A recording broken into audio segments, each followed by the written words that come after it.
אני לא יודע כמה עוד נמצאים בחוץ, כמה צריכים להיכנס. טוב, אז הגענו לחלק השני של הכנס, של ההתכנסות המיוחדת שלנו. יצאתי החוצה, רוני, יצאתי החוצה והבנתי מה זה יוצאים לאור, כאילו, תרתי משמע. חלק שדיברו איתי ואמרו מילים ולשמוע את ההתפעלות, את ההתפעמות של נתינת במה לנפגעים, של השיח, של השפה, של המותר. זה סוג דברים שבאמת מרגש אותנו כארגון, כעמותה, כנפגעים, ובאמת ככל מי שגם כאן צריך להיות מאוד מאוד שמח בתנועה הזאת, אבל גם בעצם יש את המלים ודודקים שיהיה לכם טוב ואת כל ובסוף זה יהיה כנס מעניין. אז זה מאוד מרגש לשמוע את הפידבקים, את כבר הפידבקים שיש, לראות את הפנים, לראות את ההתרגשות, לראות את כל אחד עם משהו. אנחנו נמשיך, ואני רוצה להגיד שאת הדוברת הבאה זכיתי להכיר אי שם לפני פתחתי את הפגיעה שלי, כמה שנים טובות אחורה, וזכיתי להכיר בן אדם מאוד מיוחד. אני רק אציג קודם, אז דוברת הבאה זאת שרה שפי, שהיא עובדת סוציאלית קלינית מומחית בטיפול בטראומה וחרדה. היא תבוא לדבר איתנו על עניין של סוד וגילוי, שבר וריפוי. ואני רוצה להגיד לכם שאני אישית, זה כל חוכמה, אני אומר על כל דבר שאני מתרגש, אבל הלב באמת מתרגש. זה לא סתם, עוד שהגעתי לפה וחניתי קודם, אז זה עובר על מצב אחר שם בפנים. אבל להציג את שרה ולהביא אותה לכאן, ושהיא תדבר בפנינו, אני חושב שזו זכות גדולה שלנו. ושרה, אני לא רוצה שתזרקי עליי אחרי זה משהו עם כל המילים, אבל אני באמת מאמין וחושב שיש לנו זכות לשמוע משהו מיוחד. ושרה שפי, בבקשה.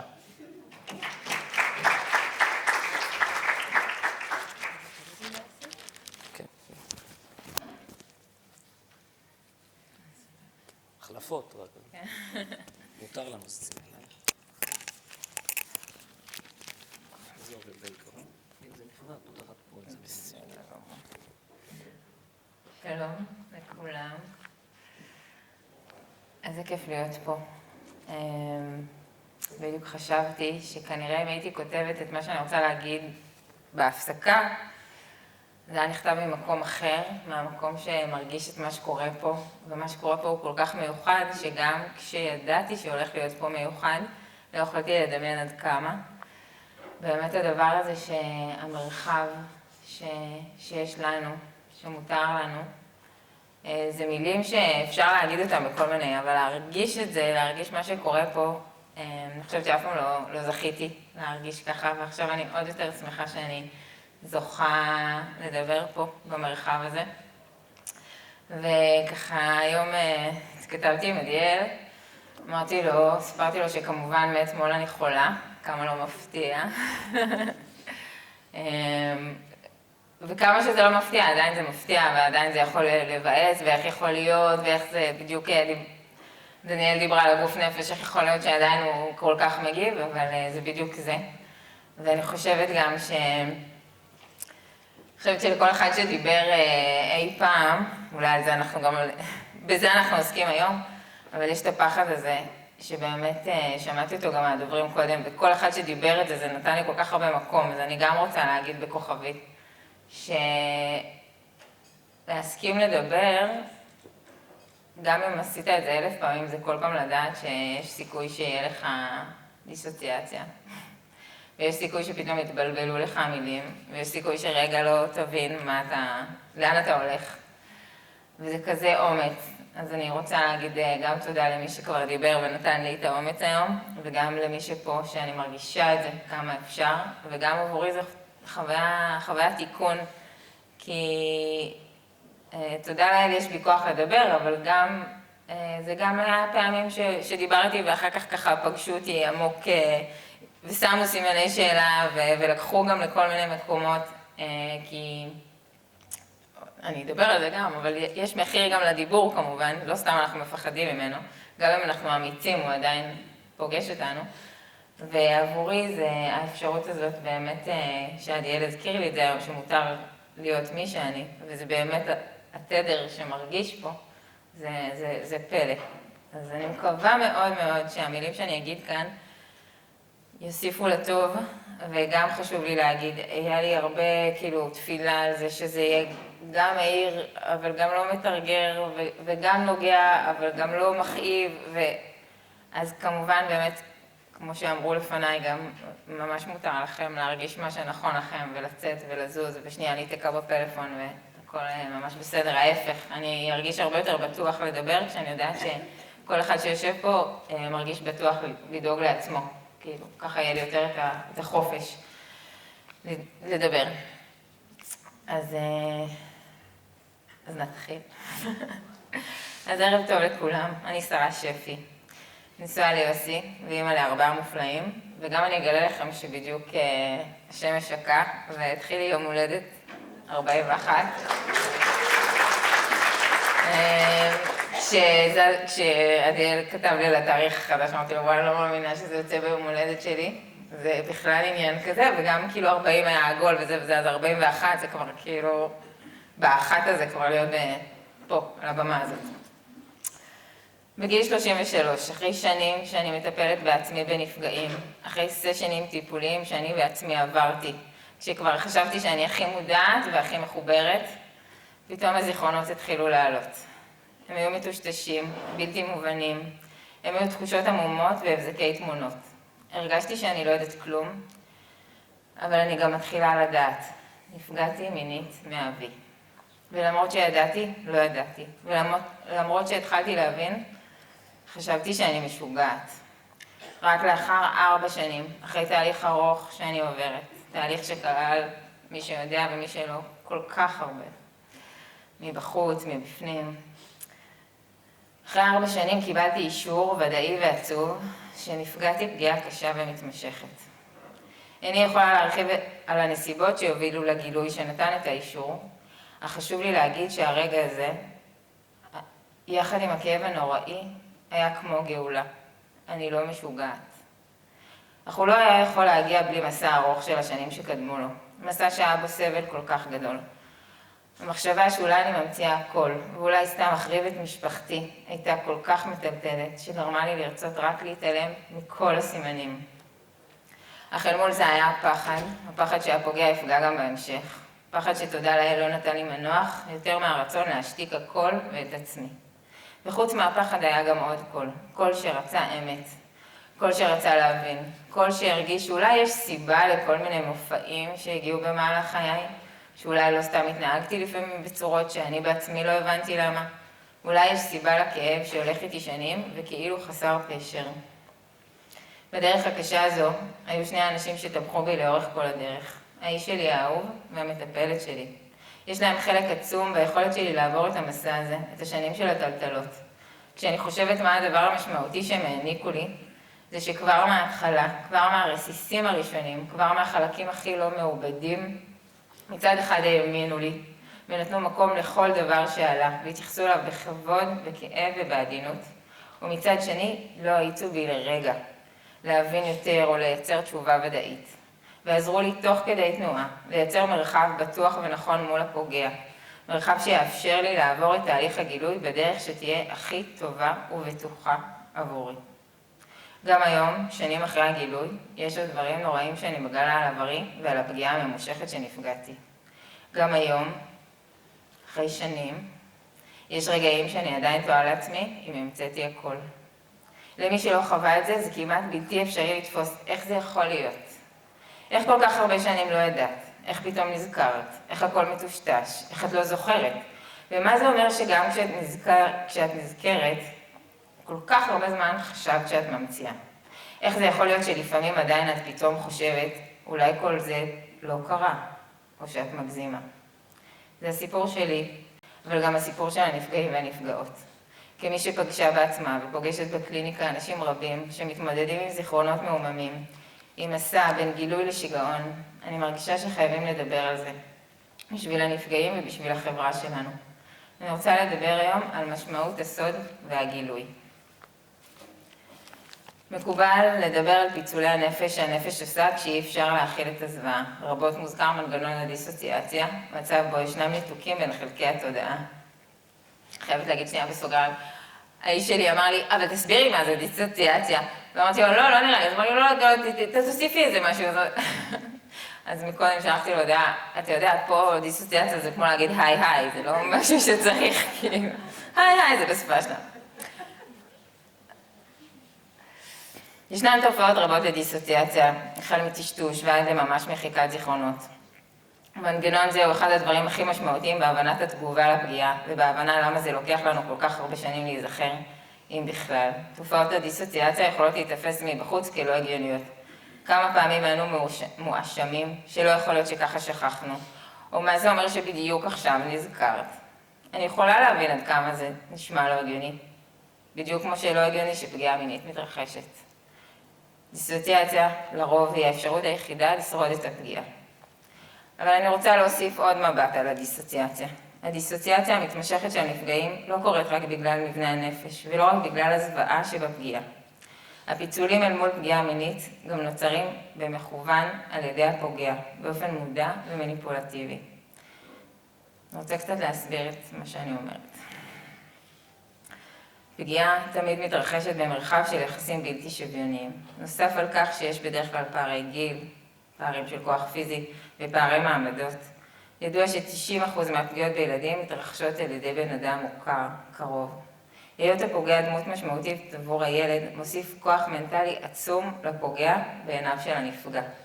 המשמעות של היות הפוגע, דמות משמעותית והאהובה, מאפשר לפוגע כוח שליטה על התפיסה של הילד, על מחשבותיו ועל הפרשנות שהוא נותן לאירועים. הפוגע מודע לפער הזה ומשתמש בו. בעצם הפוגע שולט במיינד של הנפגע, וכך נוצרת דינמיקת הסוד. כדי לוודא שלעולם מעשיו לא יתגלו, ולרוב גם כדי להמשיך את הפגיעה, הפוגע משתמש בכמה מניפולציות כלפי הנפגע, שמטרתן אחת. לוודא שהשתיקה תימשך לנצח. אני אציין כמה מהן שאני מוצאת שחוזרות על עצמן שוב ושוב. הפחדה. אם תספר, אני אהרוג אותך.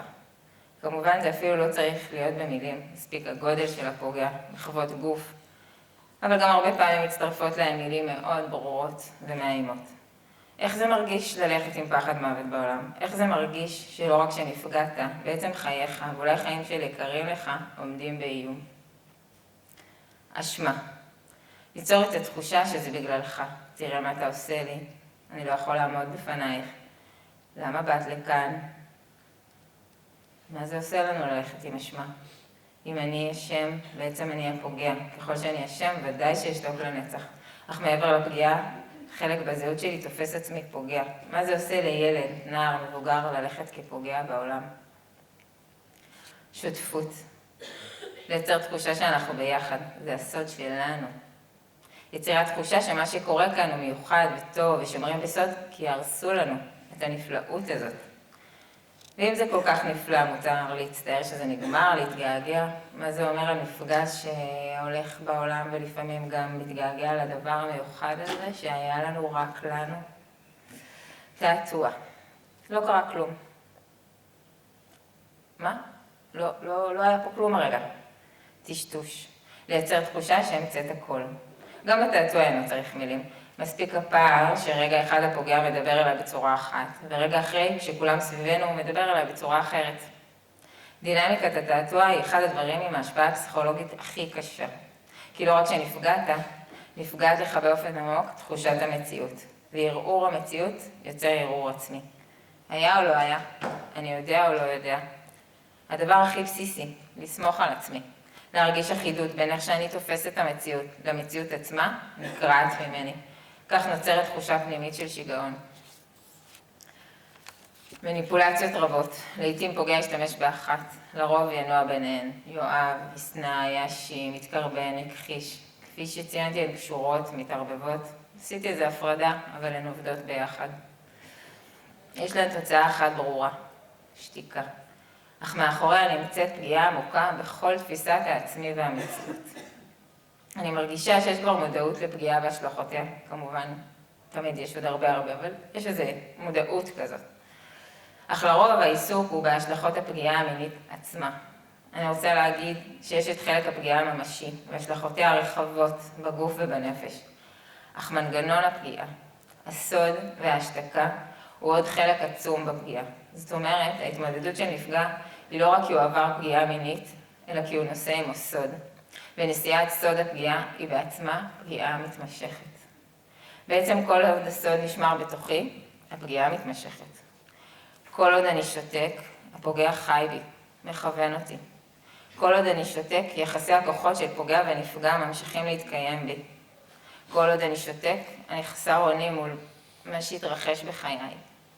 כל עוד אני שותק, הסיפור שלי נכתב על ידי מישהו אחר. כל עוד אני שותק, אני בתוך תעתוע. הפיצול מתקיים בתוכי ובחיי ורק הולך ומעמיק.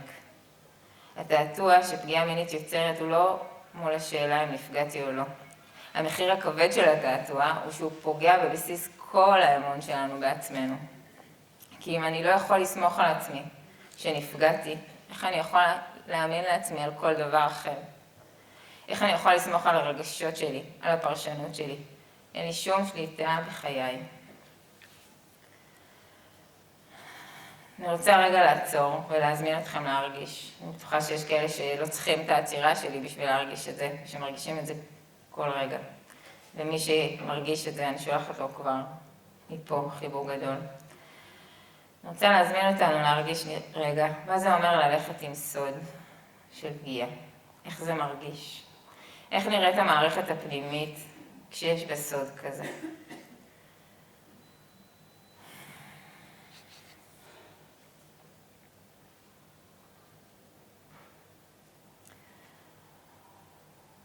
אולי זה רגע כואב, אבל זה רגע שאני מרגישה שמבקש הכרה על הסוד הזה שהולך בתוכנו. ללכת עם סוד שואב את כל האנרגיות לשמירת הסוד. אין בעצם אותי, אין אפשרות לחיות. יש לי סוד אפל שעליי לשמור. זה דורש משאבים עצומים. זה דורש פיצולים עצומים. גם אם באזורים מסוימים אני נראה חיובי, עם כוחות, לפעמים זה אפילו עושה את הפיצולים עוד יותר גדולים. אנחנו הולכים לתודעה של עין, במקום אחד אנחנו מקבלים כזאת הכרה, אז הצורך שלנו לשמור על הסוד אפילו הולך וגדל יותר. פיצולים צריכים להיות הרבה יותר גדולים, ותמיד זה גם מרגיש אם הם רק היו יודעים עליי באמת. כך יוצא שאני גם שנים לבד עם הפגיעה הנוראית שנעשתה בי, שכל עוד היא באפלה ולא מקבלת טיפול, השלכותיה ממשיכות לפגוע. אבל לא רק שאני לא מקבלת תמיכה לפגיעה, אני מכלה את כוחותיי על שמירת הסוד. אל מול זה נמצאת היציאה לאור. היציאה לאור היא לא רק הצורך שידעו עליי, להפך. לרוב הידיעה עליי מביאה איתי קושי והרבה פעמים גם מחירים. בעיניי הצורך הכי עמוק ביציאה לאור היא לעצור את הפגיעה המתמשכת. להגיד נפגעתי זה להגיד יש פה פוגע ואני נפגעתי. אני לא ממציא, אני לא אשם, אני לא צריך להתבייש. לא עוד הטשטוש, לא עוד מניפולציות. הדבר הכי משמעותי ביציאה לאור זה להחזיר את השליטה אליי, להחזיר את הידיעה. אני יודע, הכוח לספר את סיפור חיי בידיי. אני האמת. היציאה לאור היא תהליך ארוך של החזרת חלקי עצמי אל עצמי. אני יכול לסמוך על עצמי, אני חוזר להאמין לרגשות שלי, לבוחן המציאות. ומעבר לכך, כשאנו באור, אין צורך להסתיר. האנרגיה שהשקענו כל כך בהסתרה משתחררת, זרימת החיים יכולה לחזור. כמו שאמר פיטר לוין, טראומה היא עובדת חיים, אך אין היא צריכה להפוך למאסר עולם. היציאה לאור היא אחד הגורמים המשמעותיים לשינוי, היא אחת מנקודות ההתמרה המשמעותיות. זה קרה לי, אבל אני לא כבולה לזה. לשחרר את הסוד זה כמו לפתוח שסתום, גם אם עד אז הוא היה בלא מודע. הכל מתנקז לשם, כל זרימת המערכת נתקעת, כולנו מושקעים בשמירת הסוד, אבל כשאין צורך להסתיר, הסלע כאילו מתפרק. הנהר זורם, נהר החיים יכול לחזור ולזרום בתוכנו. יציאה לאור היא ממש לא השלב הראשון בטיפול בפגיעה. יציאה לאור צריכה להגיע אחרי מסע ארוך של הכרה עצמית בפגיעה, טיפול בהשלכות. ומציאת כוח לחשוף את הסוד. יש בה הרבה עוצמה, יש בה איזה פסגה. היא מסמנת נקודה משמעותית במסע ריפוי. אך יחד עם זאת, לרוב זה לא רגע אחד, והוא ממש לא רק חגיגה. היציאה לאור היא בעצמה מסע. מסע שיש בו כל כך הרבה רגרסיות. פתאום שוב עולים ספקות, שוב תחושת אשמה. הקול של הפוגע בזירי ההרס ממשיכים לפעול, וככל שאנחנו מתקרבים לאור הם לפעמים בעוצמה הרבה יותר חזקה. לעתים דווקא שם תחושת הפיצול גוברת, הפחד משיגעון מציף. יציאה לאור זה לא רגע אחד של התנערות, זה מאבק מתמשך להאמין לעצמי. ובדיוק שם הכוח של הסביבה והחברה כל כך משמעותי וקריטי. בדיוק שם אנחנו מציצים, מתחילים לרצות, לקבל סימנים, מסתכלים במבטי עיניים, מנסים לקבל אישור. הרבה פעמים, הרבה לפני שיש לנו מילים, אנחנו זורקים איזה משהו קרוב, בערך, ולהד הראשוני הזה שאנחנו נקבל, זה כמעט כמו חיים ומוות. ככל שאנחנו מקבלים תוקף מהסביבה, ככל שמקבלים אמון, מתרחב וגדל האמון שלנו בעצמנו. ככל שאנחנו מקבלים ספק, הספק שבנו גדל. האמון הזה, שאנחנו כל כך צריכים אותו, הוא לא רק בשאלה אם נפגעתי. כמו שהפגיעה והשתיקה פוגעים ביכולת שלי להאמין לעצמי בכלל, כך ככל שהחברה מאמינה לנו לפגיעה, היא נותנת לנו כוח להאמין בעצמנו, לחזור להאמין לעצמנו והכל. היציאה מהסוד היא לא רק נפרדות מהפגיעה, היא החזרת העצמי לעצמי. ריפוי כל מה שעומד בבסיס היותנו אדם, שנלקח מאיתנו בפגיעה ובסוד שנכפה עלינו, וחוזר אלינו דרך עיניים טובות ומאמינות שתומכות בנו בדרך, ונותנות לנו עוד ועוד אור ביציאה אל האור. רגע לפני סיום, אני רוצה להמליץ על הוראות מסע. דבר ראשון, אין נכון או לא נכון. אין זמן מומלץ ואין זמן נדרש. לא באיזה שלב בחייך, לא כמה שנים אחרי הפגיעה, ולא כמה זמן אחרי שהבנת שנפגעת. אין ציור אחד של יציאה לאור, אין כמות נדרשת לחשיפה, אין דרך שחייבים לעבור בה. זה לא חייב להיות ברשתות, זה יכול להיות בפני אדם אחד או כמה, זה יכול להיות שתספרי לאחד ואחרי 5 שנים רק לעוד אחד, ויום אחד תרצי פתאום לכתוב את זה, ואז תצטערי על זה, ואולי תורידי את הפוסט, זה בסדר. אולי אחרי 20 שנה פתאום תכתבי למישהו. תהיו קשובים למה נכון עבורכם, תהיו קשובים לכוחות שלכם. לצאת לאור זה חלק חשוב בריפוי, לצאת לאור בצורה שנכונה לכם, זה קריטי. הוראה שנייה. בעיניי. הכי חשוב, תהיו בטיפול באותה תקופה. לפעמים אדם עובר טיפול ממושך, ורק אחרי זמן, כשהוא כבר לא בטיפול, הוא בוחר לספר את סיפורו, ונראה לו שהוא כבר עבר את המסע, והוא כבר עם כוחות והוא יכול. השלב הזה של היציאה לאור, גם אם באמת אתם במקום נפלא, עלול להיות מאוד מאוד רגרסיבי, וגם לצערי לא תמיד יגובו לכם באופן מיטיב. אתם צריכים מקום מאוד בטוח שילווה אתכם, מקום שיאפשר לכם לאבד את כל מה שיצוף בתוככם, וכל מה שאתם הולכים לפגוש. הוראות למלווה המסע. אני בטוחה שיש פה כאלה שיושבים כי הם באמת בתפקיד מופלא ומאתגר של להיות מלווים למסעות שלנו. תסכימו להיות, זה לא פשוט. תסכימו לקבל שאין לזה חוקים. בעיקר להיות במה שעולה, גם אם לפעמים זה מעורפל ולא ברור. תנו כוח להיות בערפל. להאמין במה שמתרחש בלי ללחוץ לגילוי ודאות. אני יודעת, זה קשה, זה יכול גם להטריף. זה גם מציף. בבקשה, לפני ואחרי הכל, תהיו קשובים לעצמכם. אי אפשר לתת כוח למישהו בלי לדאוג לעצמך. טראומה בקלות הופכת לטראומה משנית. זה הדבר האחרון שיעשה טוב. תדאגו לשלומכם כדי לדאוג לשלום יקירכם. ויש גם אזהרת מסע. ליציאה לאור יש מחירים, שלא ישלו אתכם. לא סתם אני חוזרת ואומרת שאין בזה כללים, שצריך להיות מלווים. שנה הלכתי עם הידיעה הברורה שנפגעתי, ולא העזתי לצאת לאור. רציתי ופחדתי.